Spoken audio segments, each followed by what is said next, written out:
Okay, so to understand a monohybrid cross, we'll consider two pea plants which have one varying characteristic.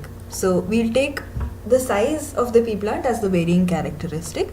So we'll take one tall pea plant and we'll take one relatively shorter pea plant, okay? So now the thing is that in a pea plant, something is controlling whether this pea plant is becoming tall or short, right? So that factor which is controlling the size of the pea plant is called a gene. Now this same gene is controlling the size in both these plants, yet these plants are different. So that means that the same gene is being represented in different ways in these two plants, right? So the representation of this gene in this is different and the representation of this gene in this plant is different. So the representation of a gene in different forms, that is when the same gene is represented in different forms, it is called an allele, right? Which means that there is a different allele in this plant and there is a different allele. Let's call this allele 1, and in this plant there is a different allele, allele 2, right? Which is a representation of the same gene but in different forms so as to give different sizes. Now the gene for the tall plant, the allele for the tall plant, let us take it as capital T. And since every organism has two of the same allele, right? Has two alleles to represent one factor, not necessarily the same allele.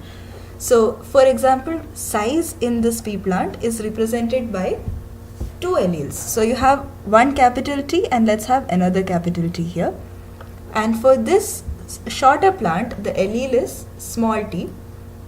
Let's take it as small t for the dwarf plant. And since there are two alleles for each trait or for size, you'll have one more small t here.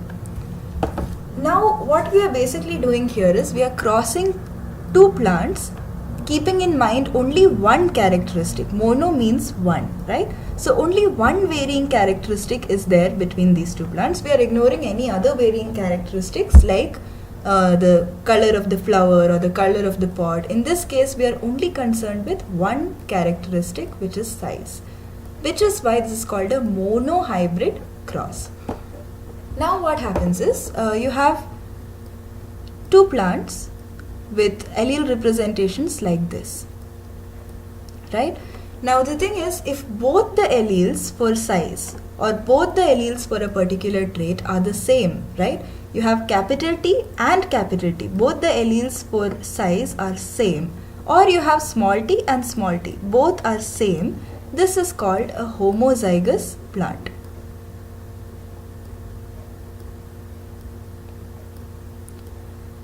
Or you can say it is a pure plant, right? Now what happens is, if these two plants are crossed, for these two plants to be crossed, there needs to be a formation of gametes, right? Or reproducing cells. So now the thing is, in each gamete, you will find only one allele for a particular trait.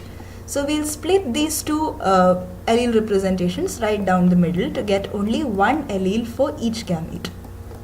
So from here we can understand that you have a capital T and a capital T and a small t and a small t. All these four gametes are formed. Now to evaluate the different kinds of offspring that you get from this particular cross, we'll draw something called the Punnett square. In the Punnett square, we'll represent the gametes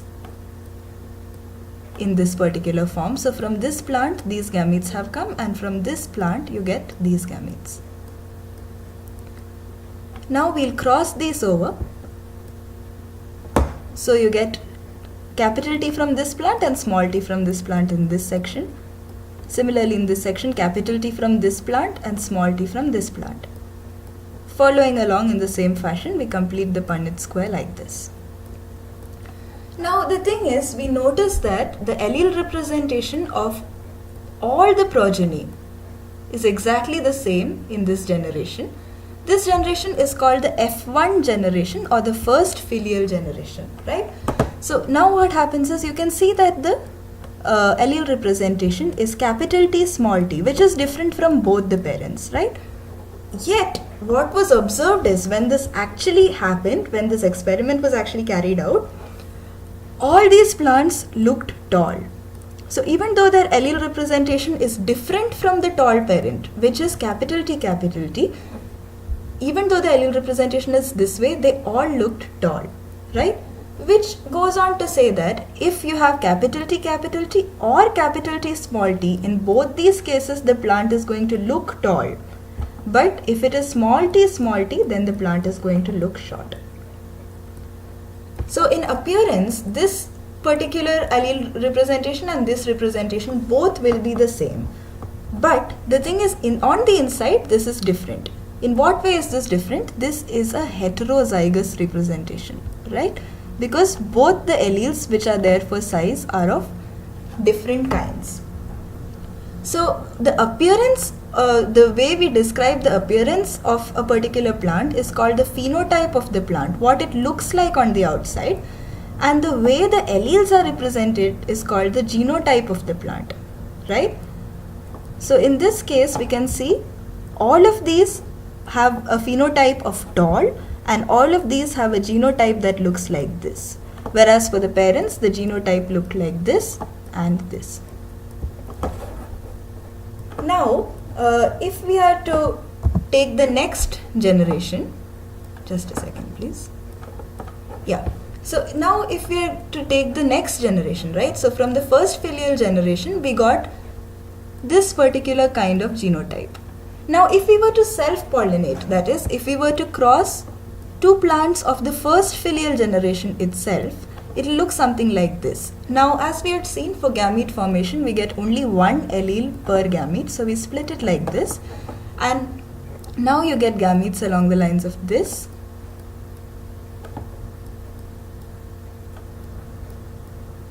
So if we were to represent this in a Punnett square to get all the possible combinations for offsprings, again we will make something that looks like this